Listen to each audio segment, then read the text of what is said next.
Tiny homes, an ever-growing movement against the status quo. Today, we will highlight 4 of its features that we, as architects, should consider in our practice.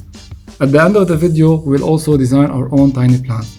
Please like, subscribe, and check our Patreon page. Your contribution makes a huge difference. Tiny houses are a dream for every adventure seeker. It is a promise for a lifestyle of discovery and freedom. The concept exploded in the last few decades as a reaction against the social and economical state, where the area of the house is increasing and the family size is decreasing, where houses became a burden to own and maintain, and this burden proved to be especially hard during economical meltdowns. With every global crisis, people look for a new way to live. This alternative living is focused around experiences. Every inch of the house is exploited and customized to the most essential needs. Contrary to the modern architecture school of mass-producing homes, the tiny house is a very personal home. In a way, it is an anti-architect building. So, what can we learn from this movement?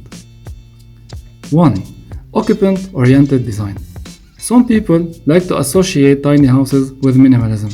While this is true in the sense of living with less clutter, it does not really hold the whole aspect of the movement. Most of the time, these houses are designed and sometimes even built by their owners. So, they symbolize the highest level of personalization and customization. Adding to that, there is also a lot of challenge of dealing with a very small space.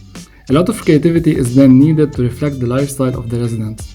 Architects should learn that a house is a mirror to the spirit of their clients and should understand them at the psychological level. A house spirit is not a modular system and should never be mass-produced. It is a place for the owner to grow, to evolve, and it should be a safe zone for them to hope and dream. 2. The wisdom of the tiny. There are obvious reasons for building small, without sacrificing the amenities of a normal house. It is cheaper to build, run, and maintain. But we have to strike a balance between the different functions and maintain a space for the occupants to breathe, without them feeling overwhelmed by the small space. To overcome this challenge, it is wise to invest in the verticality of the space, to grow the design in height. A taller space will give a sense of airiness, preserves an open plan, introduce more daylight, and provide a better ventilation. 3. Multifunctional. Now that we understood our clients and the need to open the space up, it is time to declutter the zones. And the best way to do that is to have multiple usages for the same element. A bed can become a bench, a dining table, and an office. When a space is rare, it goes up in value. So the only way to exploit it is to combine functions. When was the last time you used your bedroom and your office at the same time? To have a successful house, redundant spaces should be eliminated. 4. Living for the outdoors. This point is straightforward and simple. In a tiny house, the owner sacrificed the luxury of the interior to celebrate nature. Connecting with the surrounding environment is the main selling point to move into a tiny space. Adventures and experiences happen in nature, and it is the reason why most of these houses are built on wheels. Now that we defined the basic principles, let's try to make a quick rough layout for a tiny home.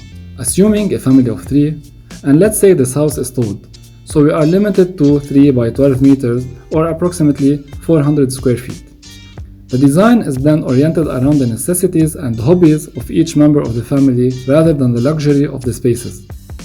These are the essential functions needed for basic survival: a sink, an oven, a fridge, beds, a toilet, a place to eat, and so on.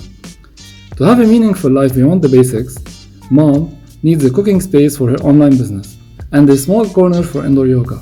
The kid needs a place to study and play, and the dad an office space to manage his work and his team. Finally, the whole family should have a living space to rest and bond. If we are to lay these functions in a traditional manner, we will easily exceed our borders.